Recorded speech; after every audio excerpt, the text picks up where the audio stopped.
తెలంగాణ మలిదశ ఉద్యమంలో పోరాడి అమరుడైన కానిస్టేబుల్ కిష్టయ్య 15వ వర్ధంతి కార్యక్రమాలు రాష్ట్ర వ్యాప్తంగా ఘనంగా జరిగాయి. హైదరాబాద్ గన్ పార్క్లోని అమరుల స్తూపం వద్ద కిష్టయ్య చిత్రపటానికి ఎంపీ ఈటెల రాజేందర్ పూలమాల వేసి నివాళులర్పించారు. ఆయనతో పాటు మండలి డిప్యూటీ చైర్మన్ బండా ప్రకాష్, ఎమ్మెల్సీ ఆచార్య కోదండరాం సైతం అంజలి ఘటించారు. ట్యాంక్ బండ్ మీద కిష్టయ్య విగ్రహాన్ని ఏర్పాటు చేయాలని ఈటెల రాజేందర్ రాష్ట్ర ప్రభుత్వాన్ని డిమాండ్ చేశారు. కిష్టయ్య వర్ధంతి సందర్భంగా ఆయన కుటుంబ సభ్యులను ఎమ్మెల్సీ కల్వకుంట్ల కవిత కలిశారు. పార్టీ తరపున కుటుంబాన్ని అన్ని విధాలుగా ఆదుకుంటామని భరోసా ఇచ్చారు. నిజామాబాద్ జిల్లా ఇందల్వాయి మండలం లింగాపూర్ స్టేజ్ వద్ద ముదిరాజు సంఘ నాయకులు కిష్టయ్య విగ్రహానికి పూలమాల వేసి అంజలి ఘటించారు.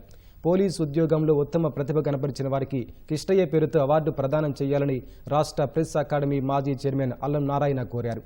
అమరుల త్యాగాలను పాఠ్యపుస్తకాల్లో పాఠాలుగా చేర్చాలని ఆయన డిమాండ్ చేశారు.